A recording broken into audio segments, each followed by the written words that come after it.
이 정부 이거 뭐 하는 겁니까? 도대체가, 예? 뭐, 결론적으로 말이죠. 이런 반민족적이고 망국적인 협정 당장 철회하십시오. 단적으로 말씀드리죠. 제발 국가, 국민, 민족을 위해서 제발 그만두라 이런 말씀을 드리는 겁니다. 이 한민족과 대한민국의 미래와 직결되어 있는 명운과 직결되어 있는 사항이기 때문에 그렇습니다. 지난번에도 질문했었죠. 일본의 방위청장 극우 정치가인 이나다 도모미라는 방위청장이 그 공공연하게 독도는 일본 땅이라고 하고 다니는 분 아닙니까? 그분이 뭐 공개적으로 일본에서 얘기를 해서 저는 이 정치적 노림수라고 생각했어요. 이렇게 진행된 걸 모르고 뭐 정치적 노림수로 그냥 한방 이 발언했다 이렇게 생각했는데 이게 현실로 돼버려가지고 아주 저 머리가 돌아버리겠으면 저가 패닉 상태에 빠져 있어요. 저가 이 정부가 아니라 대통령이 아니고 저가 국민이 저기 자료 제출하고 근데 자료 하나도 제출하지 않고 있어요. 그래서 보호입증 초안이라도 갖다 달라는데 제출하지 않고 있는데 했더니 고작 답변은 뭐 2012년도 이명박 정부 때 한 걸 기초로 토대로 하고 있다 뭐 이런 답변을 받았어요. 그래서 제가 2012년에 그 이명박 정부와 밀실에서 일본 정부가 하려고 하던 거 가지고 좀 몇 가지 말씀드리겠습니다. 여기에 말이죠. 이게 본래 시작은 북핵 문제 때문에 했죠. 그렇죠? 네, 제가 북핵 문제 때문에. 네, 제가 아까 보고 드린 대로입니다. 북핵 문제 때문이죠. 그럼 북핵 문제에 관한 정보만 가지고 협정 맺으면 되잖아요. 그죠? 당연하죠. 아무래도 북핵 문제에 관한 정보만 하면 되는 거죠. 논리적으로. 아무래도 이제 그 북핵과 미사일 위협 이런 부분이 이제 주된 관심사가 되지 않을까 생각합니다. 예. 근데 전혀 없어요, 그게. 제가 이게 제2조 군사 비밀 정보란 대한민국 정부와 일본국 정부의 권한 있는 당국에 의하여 또는 이들 당국의 사용을 위하여 생산되거나 이들 당국이 보유하는 것으로 각 당사자의 국가안보 이익상 보호가 필요한 방위 관련 모든 정보를 말한다. 아시겠어요? 모든 정보, 이렇게 포괄적으로 군사 비밀 정보를 규정하고 있습니다. 예? 자, 한일에 들을까요? 그러면 일본이 모든 국가 안위 이상 필요한 정보는 독도에 가서 마음대로 그 시설에 가서 조사할 수 있어요. 공항, 항만 이런 데 가서 마음대로 국가 안위에 관계된다고 해서 조사할 수 있는 겁니다. 예? 다음이 말이죠. 권한 있는 당국이란 방위 관련 정부의 보호를 책임 당국으로 지정한 그 당사자의 기관을 말한다 해놓고서 군사 비밀 정보 추구하는 모든 기관이 되어 있어요. 다른 국가와의 군사 비밀 정보는 국방부로 제한되는 게 거의 대부분인데 모든 정보, 이건 뭐 우리 같으면 국정원, 뭐 항만, 항공, 경찰 전부 해당되는 겁니다. 아시겠어요? 그 정도도 아니고요. 다음에 이 저 내용을 보게 되면 이제 이 일본의 당사자, 한국의 당사자가 현장에 가서 마음대로 이 조사할 수 있도록 해놨거든요. 예?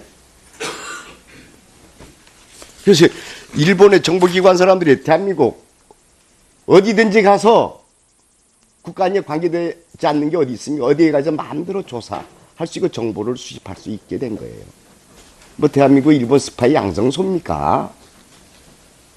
예? 공공연하게 이렇게 활동할 수 있도록 방치해서 된. 그래서 제가 자꾸 얘기하잖아요. 제가 일본에서 공부를 하는데 이 문장 하나하나 정말 잘 봐야 된다. 이렇게 졸속적이고 굴욕적인 게 어디 있습니까? 굴욕적이라고 하면 쌍무적이라고 얘기하겠죠. 대칭성이 없습니다. 일본과 우리하고는 쌍무적이 아닙니다. 북핵 문제에 제한하고 있기 때문에 우리가 일방적으로 일본의 정보 노출을 하는 겁니다. 의원님, 제가 간단히 답변을 드릴까요? 네. 네. 지금 이제 구체적인 답변은 아무래도 이제 국방부에서 유권적으로 하시겠습니다만은 제가 이해하기로는 이 군사정보 보호협정의 가장 중요한 취지는 이 주는 쪽에서 그 결정을 해야지만 이게 줄 수가 있게 되어 있습니다. 어떤 정보를 줄지 말지에 대한 판단은 우리가 하는 자, 것이고. 유영환님, 자 이렇게 하세요. 그러면은 이거 잘 안 읽어보신 것 같아. 이거 잘 읽어보세요. 좀 몇 차례 숙도를 한 내용입니다. 그렇게 돼 있지 않아요.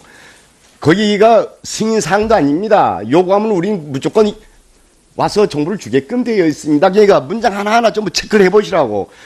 그리고 이거 어차피 외교부 장관이 사인을 해야죠. 그거는 지금 저희 외교부가 주도한 그런 그건 아니지만 예, 그건 아닙니다. 예. 결과적으로 사인을 해야죠.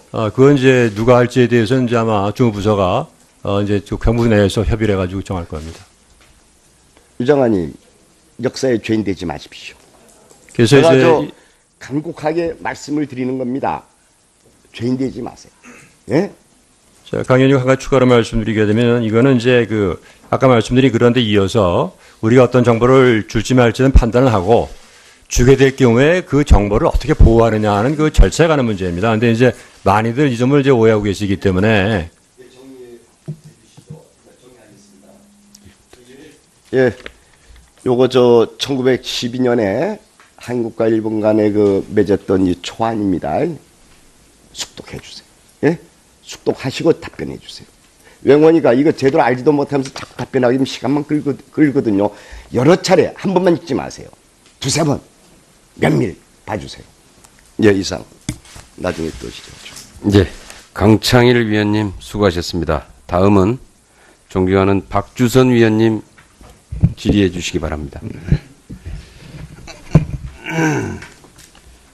우리 외교부 장관님, 네네. 그동안 미 대선과 관련해 가지고 대선 결과에 따라서 한국 국익에 미치는 영향을 면밀히 검토 평가하면서 그에 대한 대책을 강구할 필요가 있다. 논의 좀 이야기를 했었습니다. 네네. 그럴 때 장관께서 힐러리 캠프 참모들 뿐만 아니라 트럼프 캠프 참모들 이런 분들하고 많이 접촉을 좀 하고 있다. 그렇게 이야기를 하셨는데 지금 막상 트럼프가 당선이 되다 보니까 우리나라뿐만 아니라 모든 나라에서 예측이 좀 빗나갔다 하는 것이 대다수의 여론이고 또 거기에 따른 트럼프의 미국 우선주의 정책에 따라서 각국이 어떤 영향을 받을 것이냐 하는 것에 대한 대책 수립에 좀 고심을 하고 있고 부심을 하고 있다. 저는 그렇게 평가를 하고 있습니다. 그런데 그동안 트럼프는 선거운동 기간 동안에 한국을 직접 거명을 하면서 한국이 미군 주둔 비용을 너무 적게 부담하고 있다. 그래서 방위부의 증액 부담을 반드시 요구를 할 것이다 라고 이야기를 했어요. 그리고 한미 FTA는 미국 일자를 가져가고 미국의 무역에 큰 나쁜 영향을 미치기 때문에 재개정을 해야 된다라고 주장을 했고 또 전시 작전권도 한국으로 하여금 해소를 시키게 해야 된다 그런 이야기도 했습니다. 그리고 북한 문제에 대해서는 사실 중국이 앞장서서 해결할 문제다 이런 이야기도 했고 또 하나는 진정성 있는 언급인지에 대해서는 의문이 조금 남아있다고 볼 수는 있겠지만 김정은이 미국을 방문한 것 좋다. 대화를 못할 리가 없다 하는 취지로 이야기를 했어요. 그런데 이런 여러 가지 트럼프의 선거에 있어서의 주장한 것을 놓고 보면 이 전부가 다 실행이 되리라고는 다소 우리의 희망 섞인 측면에서 볼 때 전부가 다 실행이 되리라고는 보지 않을 수도 있겠습니다만 우리는 대비를 해야 한다고 봅니다. 그래서 이런 여러 가지 이 트럼프가 주장했던 내용이 과연 현실화될 수 있는 미국 정책으로 확정이 되겠느냐 하는 점에 대한 우리 외교부의 예측을 좀 묻고 싶어요. 네. 제가 이제 모두 발언에 이제 일반적으로 말씀을 드렸습니다만은 이제 그 대선 과정에서 한 얘기들이 물론 이제 그 후보의 그 생각을 어느 정도 이제 좀 반영하는 측면이 있기 때문에 그걸 이제 염두에 둬야 되겠습니다만은 구체적인 정책은 이제 이 해당되는 강요, 담당하는 강요들이 이제 인선이 되게 되면 정부 내에서 이제 1년의 그 정책 조정 과정을 거치게 됩니다. 그래서 최종적으로 나오게 돼 있는데 벌써 이제 뭐 일부 정책에 대해서는 좀 조정한다는 그런 보도도 어제 오늘 나오고 있습니다만은 또 뭐 핵무장 관련 발언에 대해서는 본인이 직접 그렇게 얘기한 적이 없다. NIT에. 장관님 시간이 없으니까 그래서 이제 제가 중요한 여쭤보는 것은 말씀대로 앞으로 이런 그 구체적인 정책 동향에 대해서는 앞으로 이제 그 저쪽에서 인선 동향을 좀 보면서 하되 다만 저희로서는 이런 점에 대해서 이제 만반의 대비를 하면서 정부 각 해당되는 부서별로 여러 가지 검토를 할 겁니다. 또 다양한 가능성을 대비할 겁니다. 그래서 지금 말씀하신 것처럼 어떤 부분은 가능성이 큰 부분이 좀 있을 수 있고 상대적으로 또 가능성이 또 적거나 사실은 또 실제는 또 그렇지 않을 수도 있는 부분이 있기 때문에 종합적으로 검토하겠습니다. 그 중에서도 제일로 관심이 가는 부분이 한미 방위비 분담금, FTA 개정 문제, 그 다음에 미국과 북한의 한반도 핵 문제와 관련된 직접 대화, 이게 굉장히 지금 초미의 관심이 되는데 미국이 북한과 직접 대화를 한다고 한다면 정부의 입장은 뭔가요? 동의를 합니까? 아니면 반대를 합니까? 예, 최근에 이제 있었던 그 양국 그 이제 트럼프 당선자와 대통령과의 이제 그 통화 내용을 보게 되면 사실상 지금 저희가 취하고 있는 여러 가지 북핵 정책 또 북한 정책에 대한 그 입장 관련해서 같이 하겠다, 함께 하겠다 이런 얘기를 쭉 했습니다. 그래서 이제 그 대선 과정에서 있었던 그런 표현들이 과연 이제 구체적으로 어떻게 이제 그 전개가 될지는 좀 봐야 될 것 같고요. 다만 이러한 그 지금 통화식 했던 그 얘기들의 그 기저에 보게 되면 또 그 주변에 있는 보좌관들의 얘기 들어보게 되면 오바마 행정부보다 어떤 면에서는 더 보수적인 측면도 많이 있다. 그러니까 만일에 미국 직접 대화가 미국 정책으로 결정이 된다고 한다면 한국 정부 입장은 반대를 하느냐 동의를 하느냐 이 말씀을 묻는 거예요. 보통 이제 그동안의 한미 간의 협의 과정 보시게 되면요. 어떤 정책이 형성되는 과정에서 저희랑 정말 긴밀하게 조율을 합니다. 그렇기 때문에 저희가 사전에 알 수 있게 될 것이고 또 이미 이제 저희가 그동안에 그러니까 결론이 뭐예요, 결론이? 현재로서 가정적인 질문에 대해서 제가 이제 어떤 말씀을 드리기는 어렵고요. 분명히 그 과정에서 아니 저희랑 트럼프가 김정은이가 미국 온 것을 반대하지 않겠다. 그렇게 이야기를 했어요. 당선자로서는 그런 얘기를 했습니다만 그러면 아까 트럼프가 당선자가 됐기 때문에 그 입장을 번복할 것이다 이렇게 생각하고 있습니까? 통일부 장관이도 언급했습니다만은 최근 들어서 이제 몇 달 동안 아니, 장관이 그렇게 생각하고 계신 거예요? 입장을 번복할 것이다? 아니 그런 측면을 얘기하는 것이 아니고요.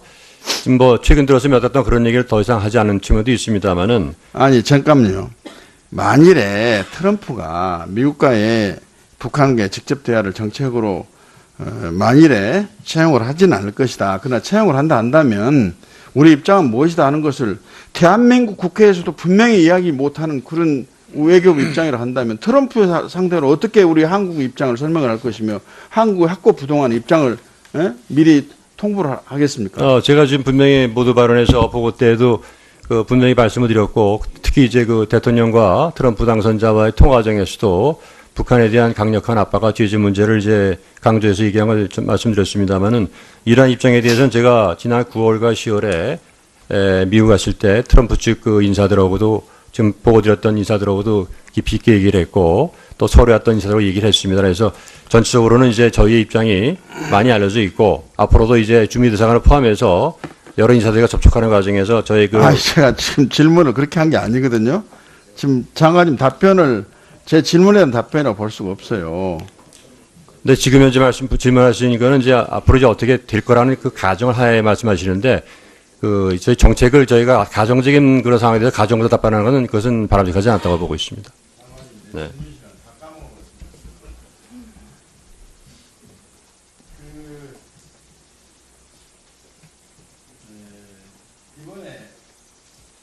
트럼프 당선된 날 9일 날 국가안전보장회의 소집이 돼가지고 참석했죠? 네.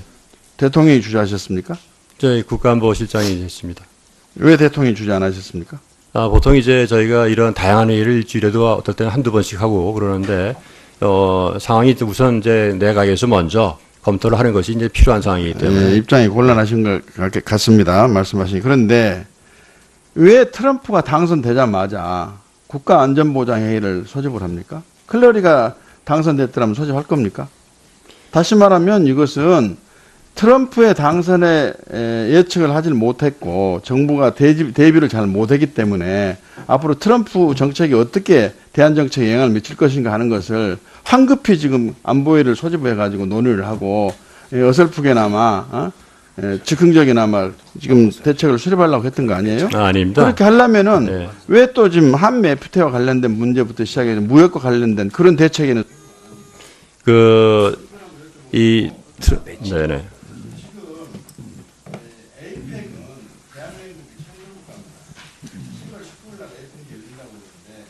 대통령이 국내 정치적 상황으로 여러 가지 어렵지만은 에이펙에 참석을 대통령이 안 하신다고 보도 나온 걸 봤는데 대통령이 참석을 못 하는 겁니까? 특별히 안 하는 겁니다. 예, 두 가지 말씀드리겠습니다. 그 NSC에서 이제 트럼프 문제를 화급히 그 선거 후에 우리 논의했다는 거는 이제 정하지 않고요. 오히려 저희는 이제 이런 트럼프 당선 가능성까지도 염두에 두면서 그동안에 트럼프가 될 경우에 대비한 여러 가지 대책도 저희 외교부가 중심에서 보고를 했고 또 NSC에서도 논의가 됐습니다. 그 당일날 소집된 그런 그 NSC 회의도 이런 연장선상에서 한 것이지 화급히 저희가 그 준비가 안 되기 때문에 이렇게 한 건 결코 아니다라고 말씀을 드리고요. 에이펙 정상회담 참석할 수 있는 문제는 이미 이제 9월 초에 9월 9일 날 북한의 5차 핵실험이 있은 후에 저희 정부에서 보기에 이제 앞으로 그 북한 핵과 미사일 위협 관련된 안보 상황이 상당히 엄중해질 것으로 이제 특히 대통령께서 이제 판단하시고 이미 이제 그 9월 달에 못 가겠다는 말씀을 이제 주최 측에다 전달을 했습니다. 그래서 그 이후에 이제 변함이 없는 상황이고요. 다른 이유 때문에 이런 것이 아니다 이렇게 말씀을 드립니다. 네, 박주선 위원님 수고하셨습니다.